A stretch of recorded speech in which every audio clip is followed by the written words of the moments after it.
Shalom, shalom à tous les enfants de Dieu, partout dans le monde, que la paix, la grâce, la bonté de notre Dieu vous soient multipliées. Que le Dieu de grâce vous comble, qu'il vous bénisse et qu'il nous assiste tout un chacun en tant que nous sommes. Donc nous sommes toujours sur notre enseignement qui est intitulé les blasphèmes et le blasphème contre le Saint-Esprit. Donc aujourd'hui, je pense que nous allons entamer la dernière partie quant à ce qui concerne le blasphème et les blasphèmes. Donc nous avions essayé de voir dans un premier temps la définition. Donc c'est une parole qui outrage la divinité, la religion, le sacré, une personne, une chose considérée comme quasi sacrée. Parce que nous avons vu selon 1 Corinthiens 8 qu'il y a Dieu, le créateur des cieux et de la terre. Il y a aussi des dieux. Ça, ici on parle des divinités païennes ou bien des hommes aussi qui peuvent être aussi appelés dieux selon 1 Corinthiens chapitre 8. Et nous avions dit que quand on parle de Dieu avec un D majuscule, on parle de Dieu créateur. Quand on parle de Dieu avec un D minuscule, ou bien Seigneur avec un S majuscule, ou Seigneur avec un S minuscule, le S majuscule, on parle du véritable Dieu. Le S minuscule, on parle d'un Seigneur quelconque, qui peut être un homme, qui peut être un objet, qui peut être un lieu, qui peut être une bouteille d'eau pour certains. Vous voyez ? Parce que chacun a sa manière de pouvoir vénérer, adorer, rendre un culte à une divinité quelconque. Vous voyez ? Voilà pourquoi nous aussi, Jésus, est venu nous montrer aussi le modèle par lequel nous devons adorer. Il dit, l'heure vient, elle est déjà venue, où les vrais adorateurs adoreront le Père en esprit et en vérité. Vous voyez ? C'est-à-dire qu'il y a une manière que Dieu veut que maintenant nous puissions adorer. Parce que quand il vient voir la femme samaritaine, il dit, vous adorez ce que vous ne connaissez pas, nous adorons ce que nous connaissons, car le salut vient des Juifs. Vous voyez ? C'est-à-dire qu'ils adorent dans les montagnes, mais ils adorent ce qu'ils ne connaissent pas. C'est-à-dire, adorer ce que tu ne connais pas, c'est dangereux. Ouais, parce que tu dois connaître. Ouais, parce que la Bible dit, vous connaîtrez la vérité vous rendra libre. C'est-à-dire que quand tu adores ce que tu ne connais pas, en réalité, tu es en relation, tu ne peux pas être en relation avec le véritable. Parce que la Bible nous dit, ça c'est Matthieu chapitre 11, la Bible nous dit, je vais prendre cette écriture rapidement pour ne pas écorcher. Rapidement, Matthieu chapitre 11. Matthieu 11, je prends le verset 25. En ce temps-là, Jésus prit la parole et dit, « Je te loue, Père, Seigneur du ciel et de la terre, de ce que tu as caché ces choses aux sages et aux intelligents et de ce que tu les as révélées aux enfants. Oui, Père, je te loue de ce que tel a été ton bienveillant dessein. Tout m'a été remis par mon Père, et personne ne connaît le Fils si ce n'est le Père. Personne non plus ne connaît le Père si ce n'est le Fils, et celui à qui le Fils veut le révéler. Venez à moi, vous tous qui êtes fatigués et chargés, je vous donnerai du repos. » C'est-à-dire qu'ici, on comprend que quand tu as été agréé du Père, ou quand le Père t'a accordé la grâce de pouvoir le connaître, il doit te révéler son identité. Vous comprenez ? Voilà pourquoi quand tu adores ce que tu ne connais pas, tu es le plus malheureux des hommes.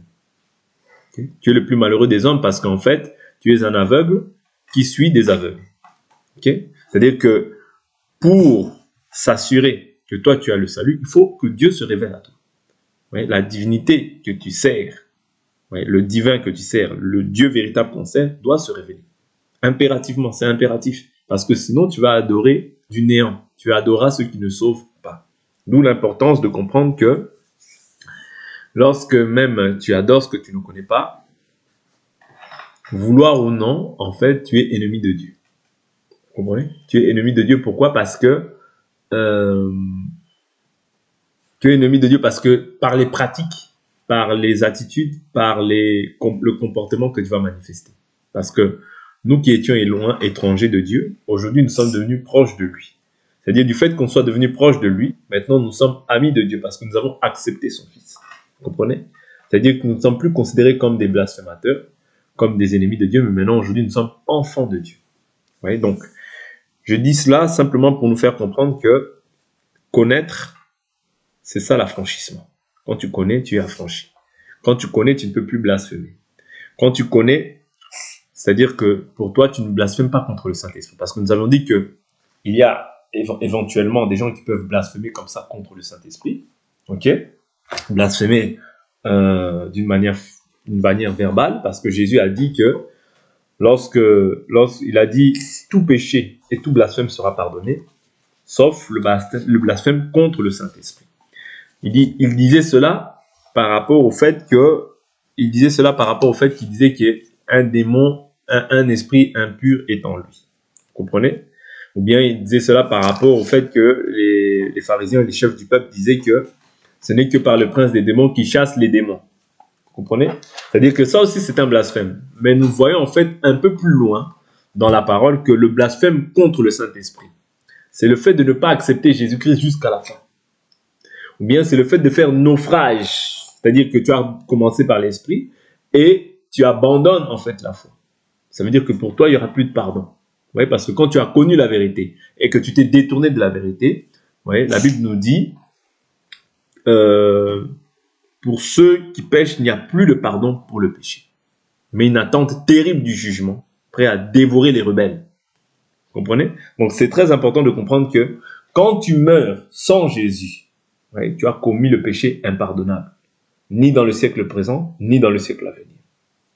Voilà pourquoi l'Écriture nous dit dans Marc chapitre 16, celui qui croira sera sauvé, celui qui ne croira pas sera condamné. C'est-à-dire la condamnation est sur la tête de celui qui n'a pas cru, ou bien de celui qui a cru, mais qui s'est détourné de la voie du Seigneur.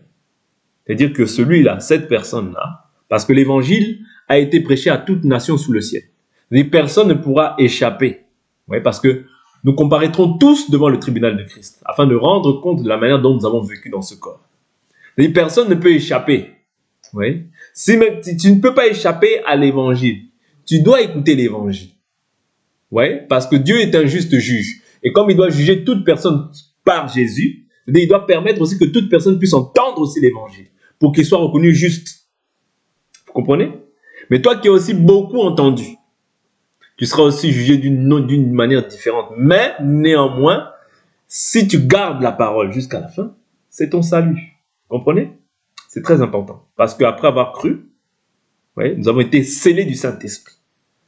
Du fait que maintenant toi tu as cru, tu es scellé du Saint-Esprit. C'est le gage.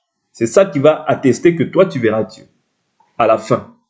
C'est-à-dire si Jésus revient, ou bien si tu meurs, tu verras Dieu. C'est-à-dire toi tu vas te reposer en fait des œuvres que tu as fait. Voilà pourquoi nous exhortons beaucoup aussi dans les œuvres.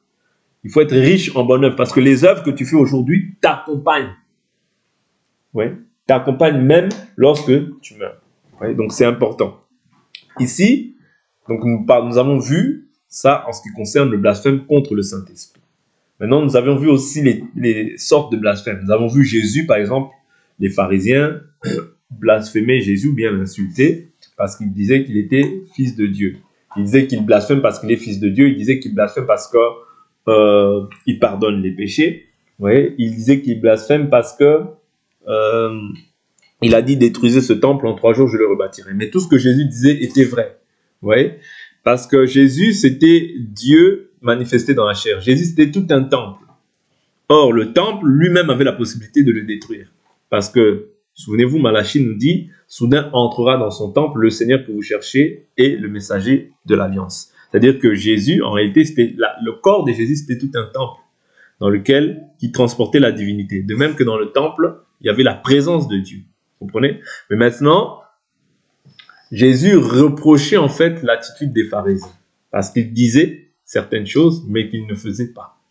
Vous voyez? C'est-à-dire que nous aussi, si nous disons certaines choses et que nous ne le faisons pas, nous sommes aussi des blasphémateurs. Ça, je prends l'écriture. Romains chapitre 2. Romains chapitre 2. Oui, je reprends. Je veux brosser juste et je veux prendre aussi une autre écriture, en fait, qui va s'appuyer sur ça. Je vais aller dans Jacques après. Ça, je ne l'avais pas pris hier.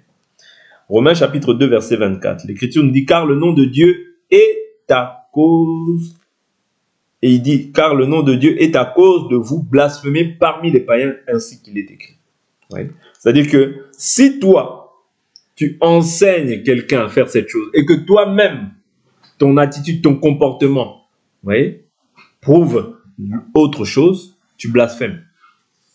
C'est-à-dire tu insultes Dieu de par ta conduite. Tu renies Christ de par ton comportement.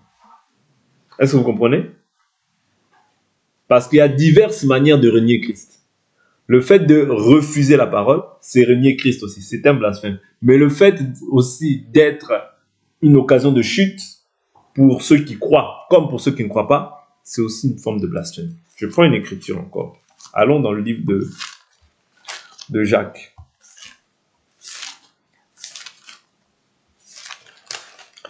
Dans le livre de Jacques, il y a une écriture.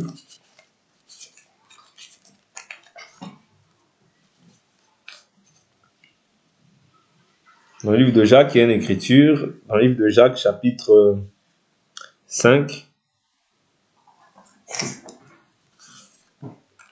Non. Non, Jacques, chapitre 2. Jacques, chapitre 2. Jacques, chapitre 2. Ici, je prends le verset 1. Mes frères, ne mêlez pas à des considérations de personnes votre foi en notre Seigneur de gloire, Jésus-Christ. Verset 1. S'il entre dans votre assemblée un homme avec un anneau d'or et un habit resplendissant, et s'il entre aussi un pauvre avec un habit misérable, si plein d'attention pour celui qui porte l'habit resplendissant, vous lui dites, toi, assieds-toi ici à cette place d'honneur. Et si vous dites au pauvre, toi, tiens-toi là debout, ou bien assieds-toi au-dessous de mon marchepied. Ne faites-vous pas en vous-même une distinction, et n'êtes-vous pas des juges aux pensées mauvaises? Écoutez mes frères bien-aimés, Dieu n'a-t-il pas choisi les pauvres selon le monde, pour qu'ils soient riches en la foi? Vous voyez? Donc ici, il dit, et héritier du royaume qu'il a promis à ceux qui l'aiment. Vous voyez? Donc ici, Jésus est... Bon, l'écriture, quand on parle de Jésus, on parle de l'esprit. Hein, l'esprit par lequel les apôtres parlaient. Bien sûr que c'est Jacques qui a parlé, mais c'est l'esprit qui les enseigne. Donc, l'esprit ici veut venir faire comprendre en fait que, en tant qu'enfants de Dieu, nous devons être justes dans nos voies. C'est-à-dire, nous ne devons pas nous livrer à des considérations de personnes. Ouais. Et ici, il est en train de dire que Dieu n'a-t-il pas choisi les pauvres selon le monde pour qu'ils soient riches en la foi? Vous voyez? Et il dit quoi? Et héritier du royaume qu'il a promis à ceux qui l'aiment. Et vous, vous avez déshonoré le pauvre. Les riches ne vous oppriment-ils pas? Et ne vous traînent-ils pas devant les tribunaux? Ne sont-ils pas ceux qui blasphèment le beau nom invoqué sur vous? Vous voyez? Les riches, selon la chair, généralement, ils se contentent de leur richesse. Vous comprenez? Pour eux, chercher les choses de Dieu, c'est quelque chose de secondaire. C'est pour les pauvres, selon que eux le diront. Vous voyez? Ceux qui prient, c'est pour les pauvres. Parce que les riches, ils ont leur consolation. La Bible nous dit que celui qui a de l'argent, il considère cela comme étant une tour forte. Vous comprenez? Nous voyons d'ailleurs les pensées des riches. J'ai beaucoup de biens en réserve. Mon âme, mange, bois, réjouis-toi. Mais Dieu lui dit, insensé. Oui, cette nuit même, ton âme te sera redemandée. Et tout ce que tu as préparé, à qui cela sera-t-il? Vous comprenez? C'est ça la pensée du riche. Mange, bois et réjouis-toi. C'est trois choses. Oui. C'est-à-dire qu'il n'a pas de place dans son cœur pour le Seigneur. Et du fait qu'il agisse comme ça, c'est tout un blasphème. Parce que même la richesse naturelle, si Dieu dit que toi tu ne seras pas riche, tu ne le seras pas. C'est-à-dire même la richesse naturelle que Dieu te donne, c'est pour que tu puisses aussi lui rendre grâce. Voilà pourquoi la Bible nous parle, quand elle nous parle des riches qui ont cru, elle nous dit quoi? Qu'ils soient riches en libéralité. Ouais, afin de s'amasser un solide et beau trésor pour la vie à venir. C'est-à-dire qu'il y a une vie à venir. Du fait que toi, tu sais que la vie que tu vis ici, là, c'est qu'un passage. Ouais. Tu dois maintenant t'exercer à la piété. T'exercer aux choses d'en haut pour, en fait, garantir ton salut. Parce que le salut, je vous ai dit que, puisque la Bible nous dit, celui qui est saint se sanctifie davantage. Si tu te sanctifies davantage, c'est pour une raison. Ne te dis pas que c'est en vain. Non, ce n'est pas en vain. Tu te sanctifies davantage, pourquoi? Pour qu'il n'y ait pas les mauvais désirs qui puissent rentrer. Parce que quand les mauvais désirs viennent, c'est toujours afin que tu puisses t'écarter de la voie étroite, du chemin étroit que tu as suivi. Parce que la Bible est claire. Proverbe 14, 12. Telle voie paraît droite à un homme, mais son issue, c'est la voie de la mort. Je vous dis toujours qu'il y a une voie qui mène à la vie, c'est Jésus-Christ, et il y a une voie qui mène à la mort. Et généralement, comme je vous dis souvent, le diable rôde non pas autour de n'importe qui, mais rôde tout autour des saints, des chrétiens, cherchant qui dévorer. Vous comprenez? Mais quand je vous dis toujours que le diable, combien va venir, il va toujours venir par une pensée. Par une pensée. Quand tes pensées sont occupées à autre chose, le diable va maintenant injecter sa pensée. Et sa pensée, elle est toujours blasphématoire. Elle s'oppose en réalité toujours à la volonté de Dieu. Voilà pourquoi nous devons nous exercer à la piété, nous faire violence. Voilà pourquoi Paul dit, je traite durement ma chair.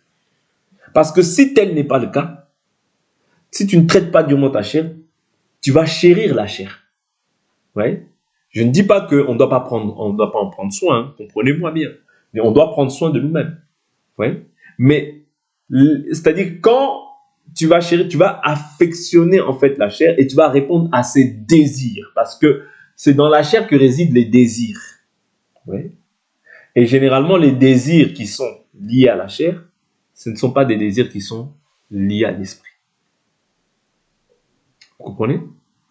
Parce que Dieu a condamné le péché dans la chair, afin que toi et moi, nous ne puissions pas vivre selon la chair, mais selon l'esprit.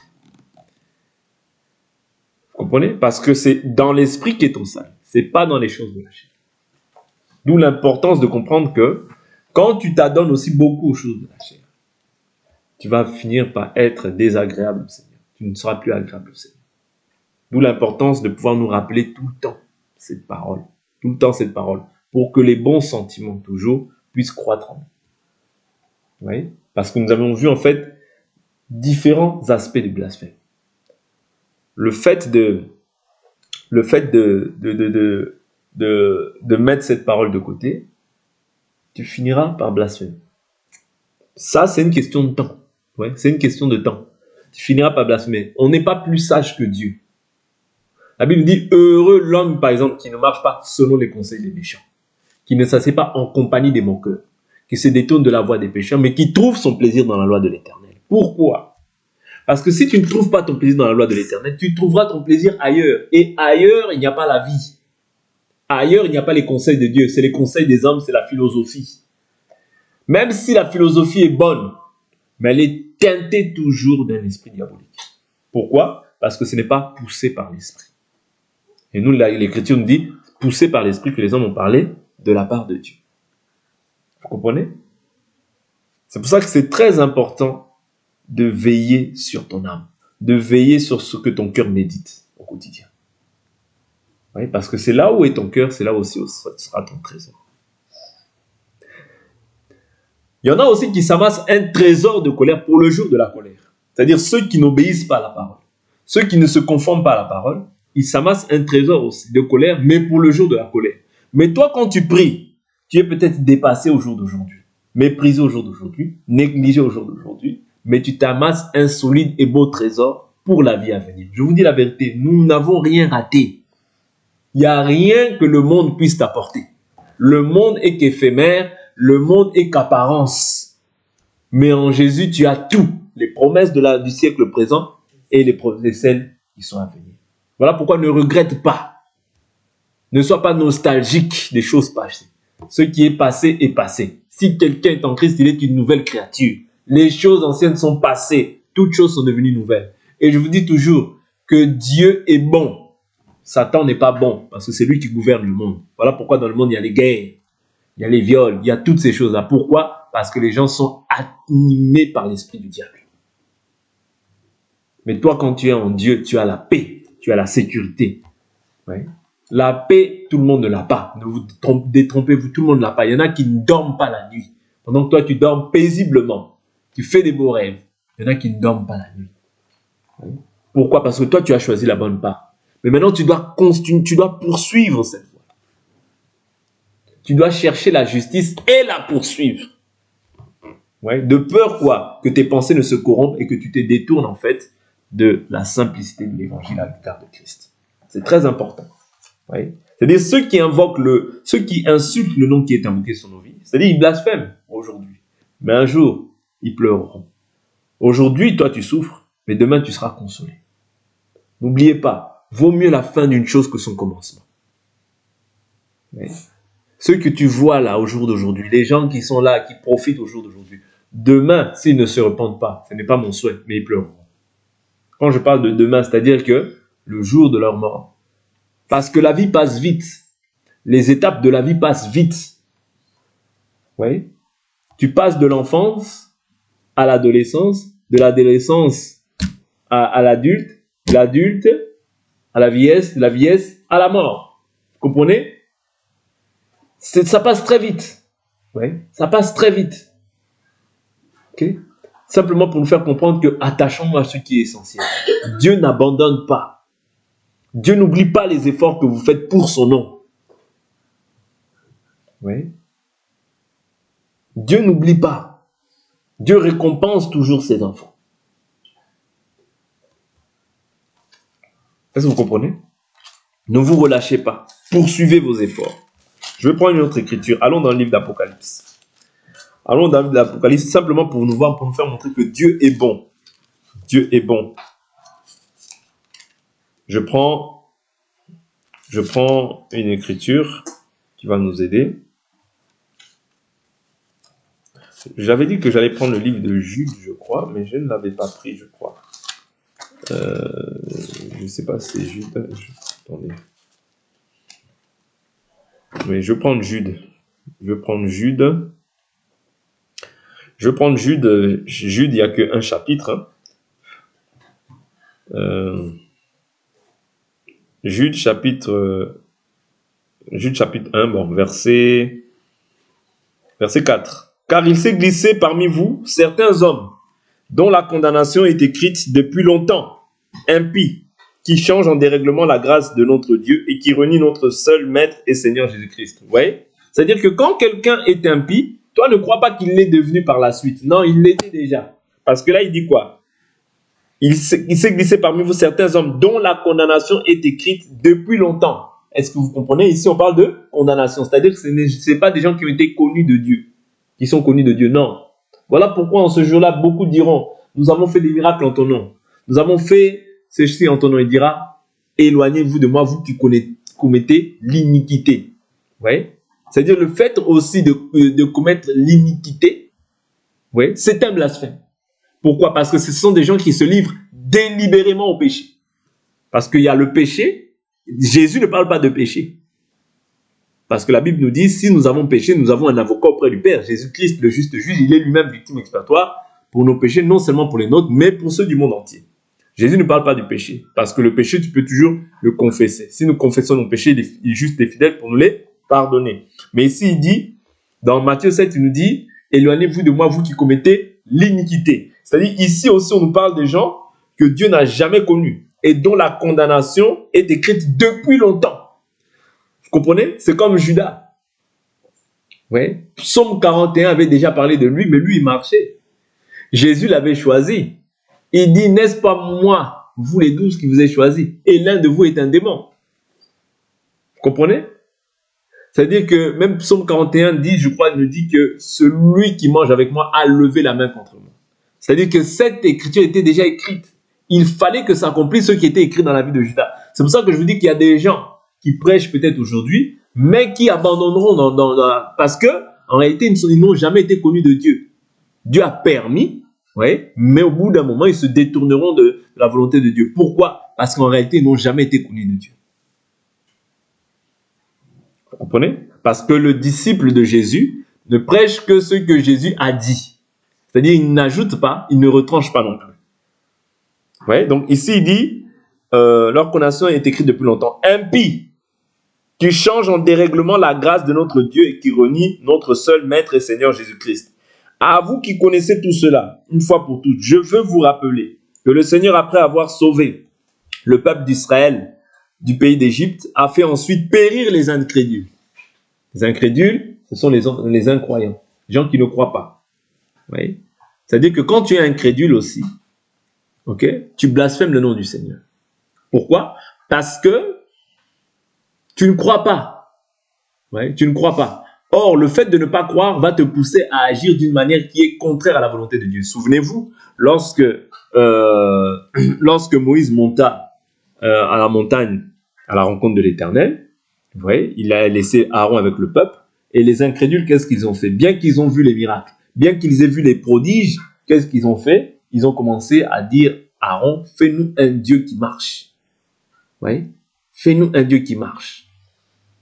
Vous comprenez? Ça, c'est l'incrédulité. C'est-à-dire que ça, c'est un blasphème. Oui? Parce que ce Moïse qui est monté, nous ne savons pas ce qu'il est devenu. Ça, c'est un blasphème. Oui? Quand tu commences maintenant à renier la puissance de Dieu, Ouais. Quand tu commences maintenant à, voilà, à manifester l'incrédulité, ok, c'est un blasphème, selon Dieu. Parce que par ton attitude, tu insultes Dieu. Ton comportement est insultant à l'égard de Dieu parce que toi, tu as l'impression que Dieu n'est pas capable, en fait, de pouvoir faire certaines choses. Tu regardes, en fait, à tes 5 sens. Voilà pourquoi la foi, c'est une folie. Si tu regardes simplement à tes 5 sens, tu vas te perdre. Vous comprenez? Voilà pourquoi il faut fixer tes regards sur la parole pour que tu ne puisses pas t'écarter, en fait, de la voie du salut et croire d'une manière absolue que Dieu peut tout et que rien n'est impossible à Dieu et que rien n'est impossible à celui qui croit. Il dit quoi? Verset 6. Les anges qui n'ont pas gardé la dignité de leur rang, mais qui ont quitté leur propre demeure, il les a gardés dans des chaînes perpétuelles. Même les anges, c'est-à-dire ici, aujourd'hui on parle des démons, vous voyez, qui ont été rejetés. C'est-à-dire ils avaient la dignité, mais ils n'ont pas gardé leur rang. Vous comprenez? C'est-à-dire ils se sont détournés pour suivre Satan. Vous comprenez? Simplement pour nous faire comprendre que Dieu est amour, mais Dieu n'est pas sans sa justice. Je vous dis toujours ces choses. Oui. Dieu aime jusqu'à la jalousie l'esprit qu'il a fait habiter en nous, mais à condition que nous aussi nous observions ses voies. L'Éternel dit, je suis avec vous lorsque vous êtes avec moi. N'oubliez pas ces choses-là. Ce sont des principes bibliques. Pourquoi? Parce que Dieu ne peut pas être avec toi quand toi, en fait, tu as une attitude qui est contraire à sa volonté. Non, ça, c'est pas Dieu. Même si tu te convaincs dans ta tête, oui, c'est maintenant, vous faites comme vous voulez, vous pensez, non. Dieu est derrière sa parole pour l'accomplir. C'est-à-dire que nous, c'est ça en fait. C'est-à-dire que l'incrédulité, c'est quoi? C'est le fait de ne pas croire à ce que Dieu a dit. C'est l'incrédulité. Ouais. C'est l'incrédulité. Voilà pourquoi nous devons nous efforcer. La foi, c'est s'efforcer. C'est-à-dire, c'est ne pas faire ce que moi je veux, mais faire ce que Dieu veut. Oui. Parce que même les anges, Dieu ne les a pas épargnés pour autant. Oui. Dieu les a livrés à des chaînes. Aux chaînes. Vous voyez pourquoi? Parce qu'ils sont détournés de la voie du Seigneur. Voilà pourquoi nous aussi, si nous nous détournons, ne croyons pas que Dieu va faire du favoritisme. Vous voyez? Dieu ne fera pas de favoritisme. Parce qu'il n'est pas dans les considérations de personnes à la manière des hommes. Je continue. En attendant le grand jour du jugement. Ok? Au fond, ça, il parle des anges. Il les a gardés dans des chaînes perpétuelles au fond des ténèbres en attendant le grand jour du jugement. De même, Sodome et Gomorrhe et les villes voisines qui se livrèrent de la même manière à la débauche et recherchèrent des unions contre nature, sont donnés en exemple, soumises à la peine d'un feu éternel. Ça, c'est Sodome et Gomorrhe. Ils vont être jugés. Pourquoi? Par rapport au blasphème. Parce que c'est un blasphème. Ouais, c'est un blasphème. Parce qu'ils se livrent à des unions contre nature. Ils ont la conscience. Ouais. Romains 2 nous parle de la loi de la conscience. Dans ta conscience, Dieu, la Bible, même le livre d'Ecclésiaste nous dit, Dieu a inscrit dans nos cœurs la pensée de l'éternité. Il y a des choses, même, on n'a pas forcément besoin de prêcher. C'est-à-dire Dieu, ouais, l'homme étant créé. Là, je parle de l'homme créé, je ne parle pas de l'homme régénéré. L'homme étant créé à l'image de Dieu. Ouais. Dieu a mis une partie de lui dans tout homme. C'est-à-dire que l'homme sait discerner ce qui est bon et ce qui est mauvais. Il y a des choses, on n'a pas besoin de vous prêcher. Il y a des choses, même dans ta conscience, Dieu te montre que ça, c'est mauvais. Vous comprenez? Il y a des choses, tout homme doit savoir que ça, c'est mauvais. Ça, c'est pas bien. Ça, c'est pas bien. Maintenant, quand tu es éclairé, tu comprends davantage qu'est-ce que c'est que le mal, qu'est-ce que c'est que le bien. Vous comprenez? Mais il y a des choses déjà dans ta conscience. Tu sais que ça, je ne dois pas faire. Vous comprenez? Des unions contre nature, c'est-à-dire homme avec homme, femme avec femme, sont donnés en exemple soumises à la peine d'un feu éternel. Verset 8. Malgré cela, ces hommes aussi, dans leur rêverie, souillent la chair, méprisant l'autorité du Seigneur, injuriant les gloires. Oui. Qui fait ça? C'est ces hommes. C'est-à-dire, ils injurient les gloires. Or, lorsqu'ils contestaient avec le diable et discutaient au sujet du corps de Moïse, l'archange Michel n'osa pas porter sur lui, contre lui, un jugement injurieux, mais il dit que le Seigneur te réprime. Oui. Eux, au contraire, ils parlent de manière injurieuse de ce qu'ils ignorent Et ce qu'ils savent, par instinct comme des animaux sans raison, ne servent qu'à les corrompre. Malheur à eux, car ils ont suivi la voie de Caïn. Ouais. C'est dans l'égarement de Balaam que pour un salaire, ils se sont jetés. Et c'est par la révolte de Corée qu'ils ont péri. Que ce soit la révolte, que ce soit l'égarement de Balaam, de Caïn, que ce soit le salaire que Balaam a reçu. Toutes ces choses-là, ce sont des choses mauvaises. Et nous, la Bible nous dit, ne sois pas vaincu par le mal, mais vainqueur du mal par le bien. Ce sont des écueils de vos agapes, où sans crainte ils festoient et se repaissent, nuées sans eau, ouais, emportés par le vent, par les vents. Quand on parle de nuée sans eau, ouais, parce que la nuée, c'est le symbole du Saint-Esprit, n'est-ce pas? Mais sans eau, c'est-à-dire qu'il n'y a pas de parole en nous. Il n'y a pas quelque chose qui va venir édifier, construire, former quelque chose dans la vie d'une personne. Sans fruit, 2 fois mort. Quand on parle de 2 fois mort, c'est-à-dire mort, la mort physique, la mort spirituelle, mais la mort aussi éternelle. Ouais, c'est-à-dire la séparation d'éternel d'avec Dieu. Vous comprenez? 2 fois mort, déracinés, vagues sauvages de la mer, rejetant l'écume de leur turpitude, astres errants auxquels l'obscurité des ténèbres est réservée pour l'éternité. Vous voyez? C'est pourquoi c'est très important, quand on parle de toutes ces choses-là, de pouvoir toujours nous examiner et de comprendre que Dieu est bon pour ceux qui espèrent en lui. Mais attention, l'Écriture nous dit dans Proverbe 28, ceux qui abandonnent la loi louent le méchant. Vous voyez? Voilà pourquoi ne suis pas les voies du méchant. Paul nous a parlé, nous avons vu en long et en large aussi, la manière dont Paul a parlé du fait aussi de pouvoir annoncer un autre enseignement. C'est un blasphème. Et quand aussi tu approuves cela, toi aussi tu hériteras de la part de ces gens. Voilà pourquoi quand les gens prêchent un autre évangile, toi tu ne peux pas t'associer avec eux par familiarité, par amitié. Non, parce que tu participes aussi à leurs œuvres. Et nous avions vu dans l'Apocalypse qu'il nous dit, sortez du milieu de mon peuple, afin que vous aussi vous ne receviez pas sa part. Vous comprenez? Parce que quand toi admettons, je reste toujours avec une personne qui est impudique, je reste toujours avec une personne peut-être qui est voleur, je reste avec une personne qui peut-être qui fait du mal, mais tu dis non, celui qui fait le mal, moi je ne le fais pas. Un jour, comme tu restes avec des gens qui sont de mauvaise vie, écoutez-moi bien, je vais m'arrêter là. Un jour, à force de rester avec des gens peut-être de mauvaise vie, ou bien des gens qui insultent les gens, ou bien des gens qui se méconduisent, ces problèmes vont venir sur toi. Est-ce que vous comprenez? Ces problèmes à cette personne viendront sur toi. Pourquoi? Parce que la Bible est claire. Ne formez pas un attelage disparate avec les incroyants. Parce que l'incroyant, lui, peut insulter. Si maintenant l'incroyant se fait tuer, toi tu es là, qu'est-ce que tu vas faire? Oui. Ou bien si l'incroyant a des problèmes et que toi maintenant, tu es avec cette personne-là qui cherche toujours des problèmes aux gens, qui se comporte toujours mal. Ces problèmes-là vont tomber sur toi. Je vous dis, c'est comme ça la vie. Oui. Voilà pourquoi la Bible nous dit, ne formez pas un attelage disparate avec les incroyants. On n'est pas plus sage que Dieu. Dieu nous a créés et Dieu nous a scellés du Saint-Esprit. Il connaît, c'est-à-dire chaque chose qui peut t'arriver dans ta vie, ouais, Dieu connaît déjà le tenant et l'aboutissant. Il sait comment tu peux en sortir.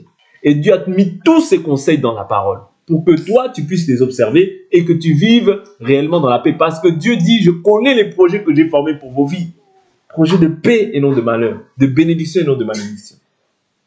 Mais l'homme veut toujours commencer à vouloir dire à Dieu, tu sais. Non, avec Dieu, on se plie. Pourquoi? En fait, c'est pour ton bien à toi-même. Quand tu ne te plies pas, quand tu résistes, c'est le malheur qui va s'attacher à toi. Vous comprenez? Quand Dieu te dit, sors de là-bas, éloigne-toi de cela, fais-le pour la gloire de Dieu. Et tu verras sa gloire aussi se manifester dans ta vie.